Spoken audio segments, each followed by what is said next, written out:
Hello dear subscriber, मैं आपका वर्मा महेंद्र एक बार फिर से हंसुला चैनल में स्वागत करता हूं। जैसे कि हम लोग पिछले वीडियो में देख चुके हैं, कक्षा 5 के हिंदी का जो पाठ हमने 5 ऐनक पढ़ा था वो हमने पूरा पढ़ लिया था और उसके बारे में हमने समझ लिया था। अब बारी आती है अभ्यास यानी स्वाध्याय की। स्वाध्याय में क्या है, कुछ प्रश्नोत्तर दिए हुए हैं, कुछ व्याकरण दिया हुआ है, तो हम उसके बारे में चर्चा करेंगे। प्रश्न नंबर 1 जैसे कि आपको ऑन स्क्रीन पर दिखाई दे रहा होगा, निम्नलिखित प्रश्नों के उत्तर एक एक वाक्य में लिखिए। तो उसका पहला क्वेश्चन है जो कि लेखक के अनुसार व्यक्तित्व बड़पन के कौन कौन से साधन हैं। तो लेखक के अनुसार व्यक्तित्व बड़पन के साधन 3 हैं, जैसे कलाई घड़ी, फाउंटेन पेन तथा आंखों पर ऐनक। ठीक है। नेक्स्ट क्वेश्चन, लेखक के अनुसार ऋग्वेद में किसका नाम नहीं है। लेखक के अनुसार ऋग्वेद में ऐनक का नाम नहीं है। क्वेश्चन नंबर 3, ऐनक के बारे में किन किन संतों ने कुछ न बताने की दया की और न संकेत दिए।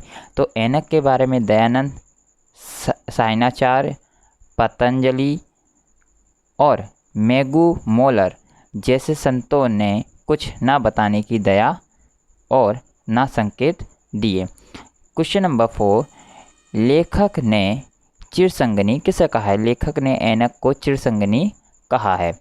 5वां, लेखक के अनुसार कहाँ कहाँ पर चश्मे की रोक नहीं है।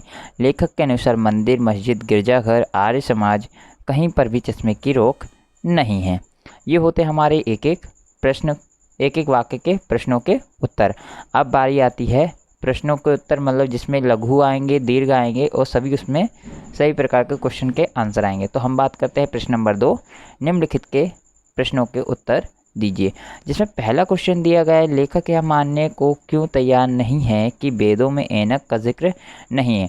तो उसका आंसर कुछ इस प्रकार होगा, वेदों में ऐनक का जिक्र नहीं है माना उस समय पढ़ना नहीं था, सब श्रुतियाँ थी, परंतु वेदों में जहाँ सुनते हैं हवाई जहाज के प्रत्येक पुर्जे का नाम और संसार का सारे विज्ञान का भंडार पड़ा है, वहाँ इसका जिक्र नहीं है, यह मैं मान नहीं सकता। शायद इस और किसी का ध्यान ही नहीं गया, ये लेखक का कहना था। करते हैं प्रश्न नंबर 2 की।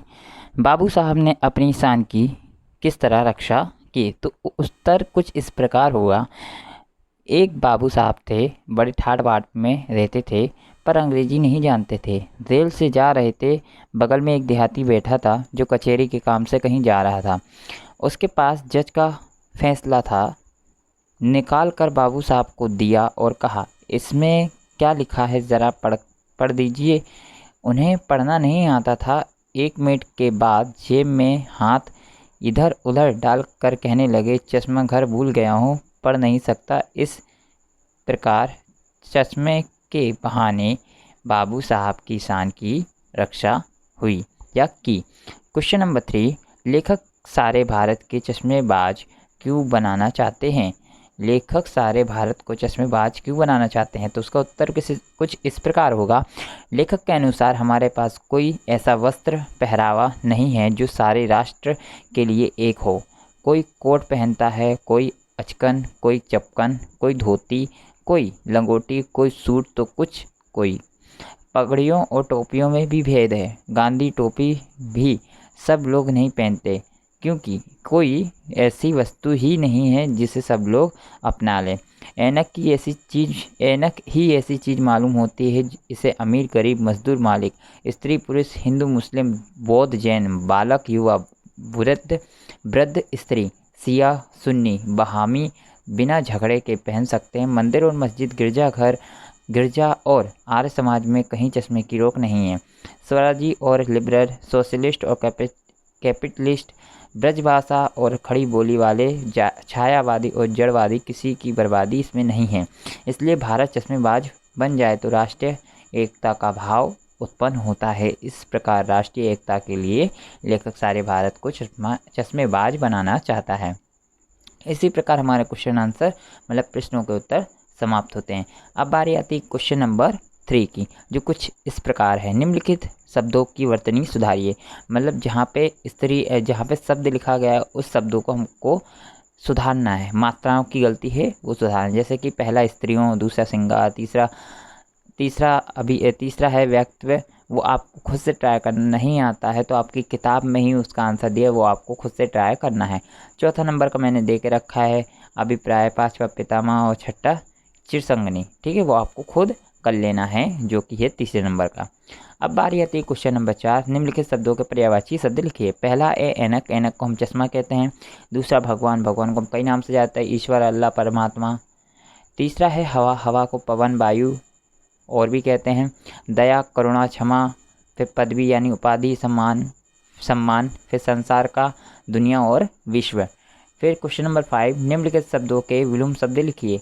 विश्व का अविश्वास, शहर का गांव, आरंभ का अंत, सभ्यता का असभ्यता, उत्तर का प्रश्न और एकता में अनेकता। एकता जो होती है उसमें अनेकता होती है। तो ये है हमारे विरोधार्थी शब्द मतलब विलोम शब्द है। Question number 6। जिसमें प्रश्न चिन्ह और पूर्ण विराम लगे हों ऐसे दो दो वाक्य आपको लिखने हैं। तो मैंने वाक्य आपको कुछ इस प्रकार दिए हैं, 4 वाक्य, वो आपको अपनी नोटबुक में लिखना है। फिर आप पूछेंगे कि जिसके पास तीनों नहीं है वह किस क्लास में है। सभ्य समाज उसे मनुष्य ही नहीं मानेगा, क्लास की कौन कहेगा। दूसरा नंबर, ऐनक भारत में कब से आया, कौन कह सकता है। तीसरा नंबर, ऐनक से कितना लाभ है, बहुत बड़ी सूची कहाँ तक गणना कीजिएगा। चौथा नंबर, मुझे हंसी आ गई, अगर चश्मा होता तो बाबू साहब की शान कैसे रह जाती। क्वेश्चन नंबर 7 की बात करते हैं। कोष्टक में दिए गए शब्दों में से उचित शब्द चुनकर आपको रिक्त स्थानों की पूर्ति करना है। पहले में आएगी सनसनाती, उस दिन सनसनाती हवा चल रही थी। दूसरे में आएगा सोमरस, आरण्यक काल के ऋषि चश्मा लगाकर सोमरस पीते थे। तीसरा, मैक्स मूलर के लिए खाली जगह गुलर के फूल के समान ही रहा, तो इसमें आपका गुलर आ जाएगा। नेक्स्ट 4 नंबर, भगवान वह दिन शीघ्र दिखाए जब सारा भारत चश्मामय हो जाए, तो इसमें आ जाएगा भगवान।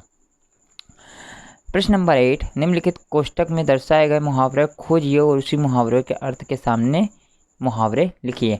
आपको आपकी किताब के अंदर कुछ इस प्रकार दिया होगा, जो कि मैं आपको इस वीडियो के अंत में आपको एक फ़ोटो इसी के साथ अटैच करके दे दूंगा, जो कि आप लोगों को देखनी है, तो वो आप इजीली आप कर सकोगे और वो आपको अपनी नोटबुक में लिख लेना है। पहला है लात खाना मतलब मार खाना। दूसरा है ठाट बाट से रहना मतलब शान शौकत से रहना। तीसरा है मजाक उड़ाना मतलब उपहास करना आँखों में। चौथा है धूल झोंकना मतलब सरासर धोखा देना, मतलब आप सच्चाई जानते फिर भी वो धोखा दी जा रहा है। पाँचवा घोड़े पर सवार होना मतलब लौटने की जल्दी में होना। छठा है नाक पर मक्खी ना बैठने देना मतलब अभिमान के कारण किसी के सामने ना दबना। वो कहते नहीं है किसी को कितना भी दबाने की कोशिश करो वो दबते ही नहीं है, मतलब कितना भी झूठ बोलो या कितना भी सच बोलो वो लोग। प्रश्न नंबर 9, विचारिए और लिखिए। प्रश्न नंबर 9, विचारिए और लिखिए। जैसे कि क्वेश्चन नंबर 1 दिया है, उसमें बाबू साहब के स्थान पर आप होते तो, उसको आपको उत्तर देना। तो मैंने कुछ इस प्रकार आपको दिया है, बाबू साहब के स्थान पर यदि हम होते तो हम भी अपनी स्थान बचाने के लिए कुछ ना कुछ बहाना ज़रूर बनाते, क्योंकि प्रत्येक व्यक्ति शांत से रहना चाहता है। दूसरा, आप शिक्षक होते तो हम शिक्षक है तो हम कुछ इस प्रकार इसका आंसर देंगे, यदि हम शिक्षक होते तो भूल जाने पर बहाना न ढूंढकर भूल को स्वीकार करके ही सही जानकारी देते, क्योंकि ये शिक्षकों की एक पहचान होती है कि देखो जो शिक्षक आपको सिखा रहा है वो कभी भी आपको गलत चीज़ में साथ नहीं देगा।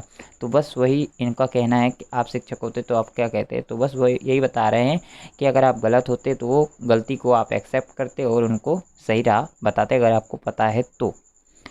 अब आ रही आती है क्वेश्चन नंबर 10, सूचना के अनुसार कीजिए। पाठ में से अंग्रेजी शब्द को आपको ढूंढना है।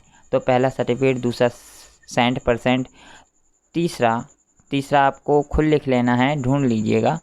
तीसरा है फर्स्ट क्लास, चौथा है सेकंड क्लास, पांचवा है थर्ड क्लास, छठा है टाइपराइटर, सातवां है लिबरल, आठवां है कैपिटलिस्ट और नौवां है सोशलिस्ट। तो आपको 10वां आपको खुद से ढूंढ के लिखना है। नेक्स्ट क्वेश्चन, खोजे गए शब्दों में वाक्य बनाइए। जैसे कि आप लोगों को सर्टिफिकेट है तो सर्टिफिकेट पे कैसे वाक्य बनाएंगे, पास होने पर सर्टिफिकेट प्राप्त होता है। दूसरा, पढ़ाई करने पर 60% पास होने की गारंटी है। तीसरा, भारत में जनगणना करने का काम सेंस करता है। चौथा, मोहन ने परीक्षा फर्स्ट क्लास से पास की। पाँचवा, सोहन परीक्षा में सेकंड क्लास आया। छठा, पढ़ेंगे नहीं तो थर्ड क्लास ही आएगा।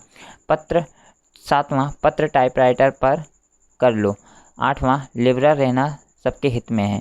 9वां कैपिटलिस्ट व्यक्तियों को व्यवहार में बदलाव की आवश्यकता है। 10वां सोशलिस्ट होना समाज के लिए हितकारी है। जैसे कि आप लोगों को ऑन स्क्रीन पे दिख रहा होगा, पहला सर्टिफिकेट था, दूसरा था सेट परसेंट, तीसरा हमारा रह गया है जो कि है सेंस। वो आप लिख सकते हो, वरना कोई दूसरा शब्द आप ढूंढ के लिख सकते हो, पर जो मैंने दिया है वो बेस्ट है, तो वही आप लिखो तो वो आपके लिए बेटर रहेगा। हाँ, बकाया आप ट्राई करना चाहते हो तो यू कैन ट्राई। ठीक है, तो इसी के साथ हमारा ये 5वां चैप्टर एनक जो कि ख़त्म होता है। अब हम मिलेंगे नेक्स्ट चैप्टर के अंदर, चैप्टर नंबर 6। तो बने रहिए मेरे चैनल के साथ। अगर आपको वीडियो पसंद आए तो लाइक कीजिए, चैनल को सब्सक्राइब कर लीजिए, और ऐसी वीडियो पाने के लिए चैनल को सब्सक्राइब करके रखें और बेल आइकन को दबा के रखें, तो आपको जल्दी से जल्दी नोटिफिकेशन मिल जाएगी अगर मैं कोई वीडियो अपलोड करता हूँ। तो बने रहिए मेरे चैनल के साथ। Thank you everyone.